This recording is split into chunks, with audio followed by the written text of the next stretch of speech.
అందరికీ నమస్కారం అండి. ఛానల్లోకి తిరిగి స్వాగతము.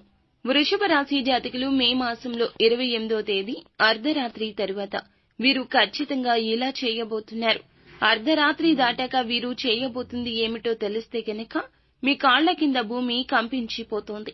ఏం జరగబోతుందో ఈ వీడియో చూసి తెలుసుకుందాము. వీడియో నచ్చితే తప్పకుండా ఒక చిన్న లైక్ చేయండి. మీ లైక్ మాకు ఎంతో సపోర్ట్ గా, ఎంతో ఎంకరేజ్మెంట్ గా ఉంటుంది. ఇక ఆలస్యం చేయకుండా వీడియోలోకి వచ్చేద్దాము. శ్రీ దుర్గాదేవి జ్యోతిషాలయం. మీరు ఎక్కడెక్కడో జ్యోతిష్యం చెప్పించుకుని నిరాశ చెంది ఉన్నారా? అయితే ఒక్కసారి గురువు గారికి ఫోన్ కాల్ చేయండి.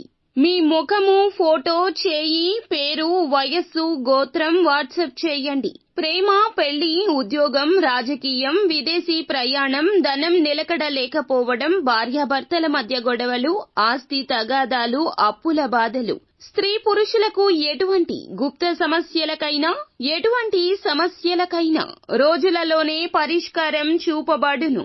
గురూజీ గణేష్ రాజు.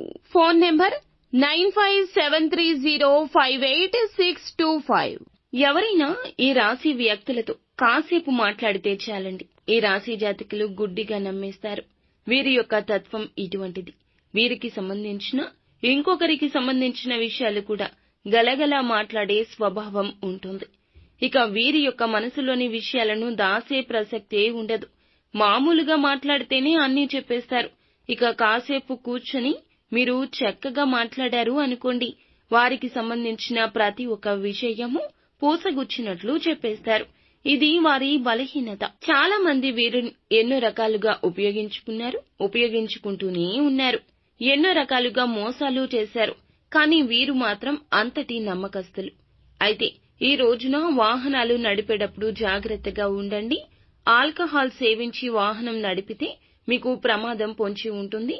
ఒకవేళ ప్రయాణం అనవసరం అనుకుంటే ప్రయాణాలే చెయ్యొద్దు. లేదు వెళ్ళాలి అనుకుంటే తగిన జాగ్రత్తలు, ప్రైవేటు వాహనాల్లో వెళ్లడం లాంటి జాగ్రత్తలు తీసుకోండి. సెల్ఫ్ డ్రైవింగ్ అనేది నిషిద్ధంగా చెప్పడం జరుగుతుంది.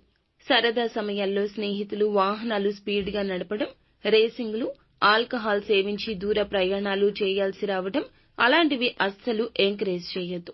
ఈ సమయంలో మీకు గండమైతే పొంచి ఉంది. ముఖ్యంగా అర్ధరాత్రి దాటాక చేసే ప్రయత్నాలు ఒకరి వల్ల మీకు ఇబ్బంది కలగబోతుంది. ఒకవేళ ఇలా వాహనాలు నడిపితే తెలిసి చేసినా, తెలియక చేసినా, తెలిసిన వ్యక్తే చేసినా, తెలియని వ్యక్తే చేసినా జరిగేది నష్టం మీకే. ఎప్పటినుంచో చూస్తున్న అతను మీ శత్రువు కూడా అయ్యుండొచ్చు. మీ పైన పగ తీర్చుకోవడానికి సమయం కోసం ఎదురు చూస్తూ కూడా ఉండొచ్చు. ఇలా ఏదైనా కావచ్చునండి. మీరు కొంచెం భద్రంగా ఉండండి. సమయం అదునుగా ఉంటుంది. అర్ధరాత్రి తరువాత ఇటువంటి పిచ్చి పనులు చేయొద్దు. ఇలాంటి ప్రయాణాలు ఉంటే ఖచ్చితంగా పోస్ట్ పోన్ చేసుకోండి. ఇలా అతిపెద్ద గండం ఏ రూపంలో అయినా కబళించే అవకాశం ఉంటుంది. ఈ గండం నుండి బయటపడాలంటే ఈ జాగ్రత్తలు పాటించడం, ప్రస్తుతానికి ఇటువంటి పనులు వాయిదా వేసుకోవడం మంచిది. కుటుంబంలో ఒక దరిద్రం కలగబోతుంది. మీరు స్త్రీని ఎప్పుడూ కూడా బాధించకూడదు. మీ కుటుంబంలో ఎప్పటికీ ఇది మంచిది కాదు. కుటుంబమే కాదు, సమాజంలో ఎక్కడైనా సరే స్త్రీని బాధ పెడితే అక్కడ లక్ష్మీదేవి ఉండదు. సకల దరిద్రాలు ఆ ఇంట్లోనే ఉంటాయి. మీ ఇంట్లోని స్త్రీలు కన్నీరు కార్చకూడదు. ముఖ్యంగా మీ భాగస్వామి కాని, సోదరి కాని, తల్లి కాని వారి కంట కన్నీరు మీకు నష్టాన్ని తెచ్చిపెడుతుంది. ఇలాంటి విషయాల్లో కూడా జాగ్రత్తలు తీసుకోండి.